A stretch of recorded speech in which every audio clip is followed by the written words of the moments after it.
तो hello friends, welcome to another video of stock market. आज हम देखेंगे अपोलो टायर्स के Q2 को रिजल्ट पॉइंट, उसी के साथ साथ स्टॉक का details technical and fundamental analysis भी करेंगे। तो वीडियो के एंड तक जरूर देखिए। सबसे पहले हम देख लेते हैं कंसोलिडेटेड प्रॉफिट एंड लॉस के फिगर को। अगर हम इन दिस पर्टिकुलर क्वार्टर के टोटल सेल्स फिगर को देखें, 5077 करोड़, जो कि लास्ट क्वार्टर में 4584 करोड़ था। लास्ट ईयर सेम क्वार्टर में 4295 करोड़ था। Operating profit 638 crore versus 567 crore last year same quarter में 707 करोड़ है। यानी क्वार्टर ऑन क्वार्टर जो है ऑपरेटिंग प्रॉफिट इंक्रीज हुआ है, but year on year aspect से ये डिक्रीज हुआ है। Profit before tax 219 crore versus 161 crore.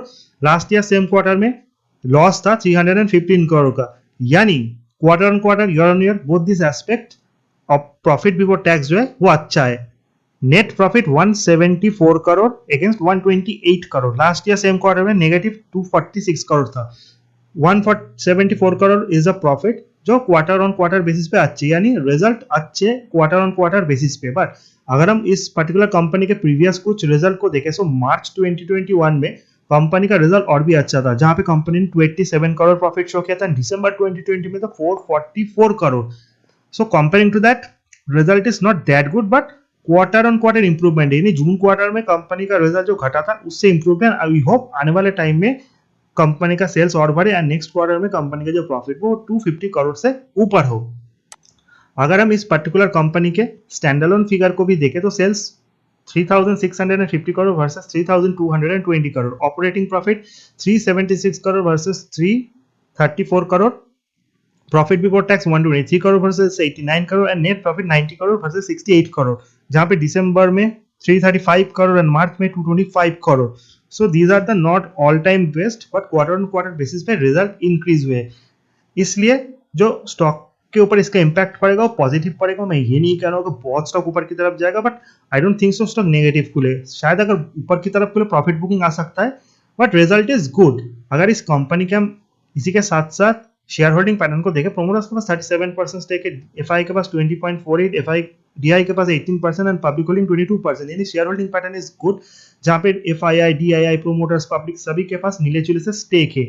अगर इसका हम टेक्निकल एनालिसिस करें, तो टेक्निकल में सबसे इंपॉर्टेंट पैरामीटर्स होते हैं RSI and MFI index, relative strength index and money flow index. According to RSI index, stock का स्कोर है 35.5 एंड एमएफआई में 43.4। 70 के ऊपर स्टॉक ओवरबॉट होता है, 30 के नीचे ओवरसोल्ड। सो स्टॉक आरएसआई में अपने ओवरसोल्ड जोन के करीब है एंड एमएफआई में ओवरबॉट एंड ओवरसोल्ड जोन के बीच है। यानी ऊपर की तरफ स्टॉक ज्यादा जा सकता है कंपेयरिंग टू नीचे की तरफ कम आ सकता है। अगर इसका हम रिटर्न देखें, 1 वीक का नेगेटिव 3.69%, 1 मंथ का नेगेटिव 5%, 3 मंथ का 1.57% नेगेटिव, 6 मंथ का 2.33% पॉजिटिव, 1 ईयर का 48.88। जो स्टॉक का रिटर्न है लास्ट 1 ईयर में ही आया है, बट जो 261 का हाई मारा था वहां से स्टॉक अभी करेक्ट हुआ है एंड स्टॉक जो है 200 के रेंज पे कंसोलिडेट कर रहा है। रिजल्ट के बाद शायद स्टॉक ऊपर की तरफ जाए, 210, 220 की तरफ भी ये स्टॉक मूव कर सकता है अगर मार्केट का सेंटीमेंट पॉजिटिव हो तो। डाउन साइड मुझे रेस्ट्रिक्टेड लगते हैं। अगर इसका हम 30 day, 50 day, 100 day, 200 day simple explosion moving average देखें, तो स्टॉक सभी simple and explosion moving average के नीचे, जो कि एक बहुत बड़ा बेयरिश साइन है। क्योंकि अगर स्टॉक सारे simple and explanation moving average के ऊपर जाता है तभी स्टॉक को हम बुलिश कहेंगे। ये जो सारे simple and explanation moving average है, वो उसका रेंज जो है वो 223 से 227 के बीच है। यानी that is a very important level. यानी स्टॉक अगर 230 के ऊपर सस्टेन करता है, देन स्टॉक में हम अच्छा खासा ब्रेकआउट भी देखेंगे and in that case stock और भी ऊपर की तरफ जाएगा। नाउ आपको अगर रेजिस्टेंस देखना है एट दैट मोमेंट 216, 219, 221, यानी 220 से बिग रेजिस्टेंस एंड 220 से 230 से resistance. So at that moment यही सबसे बड़ा रेजिस्टेंस का काम करेगा। अगर स्टॉक 220 के ऊपर सस्टेन करता है, देन वी होप 230 के ऊपर भी ये स्टॉक जाए, बट इसके लिए मार्केट को भी बहुत पॉजिटिव होना पड़ेगा। स्टॉक के जो मोस्ट इंपॉर्टेंट सपोर्ट लेवल है, आपको उसको भी ध्यान रखना पड़ेगा। टेक्निकली सबसे बड़ा पॉजिटिव सपोर्ट है 200 का। सो 200 is a make or break level.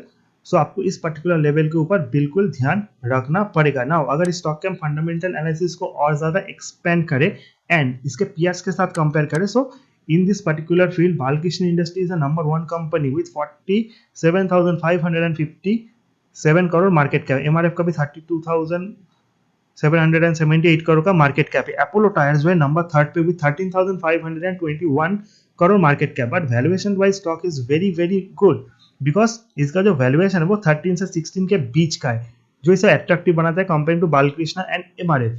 CEAT भी अच्छा खासा है, बट सीएट का मार्केट कैप अपोलो से थोड़ा नीचे है एंड अगर हम ROC भी देखें 9.42, जो कंपेयर टू बालकृष्ण इंडस्ट्री तो थोड़ा कम है but not that bad. So tyre sector में अगर बालकृष्ण MRF को बात कोई नंबर आता है वो अपोलो टायर्स का आता है, जो अच्छा खासा वैल्यूएशन पे ट्रेड कर रहा है। अगर इस पर्टिकुलर कंपनी के और इंपॉर्टेंट पैरामीटर्स को देखें, सो प्रेजेंट प्राइस 212.90 है। अगर इस कंपनी के हम 52 वीक साइड देखें 261, 52 137, so 200 is a make or break level for a day trader. 208 आपका स्टॉप लॉस हो सकता है एंड उसके नीचे 200।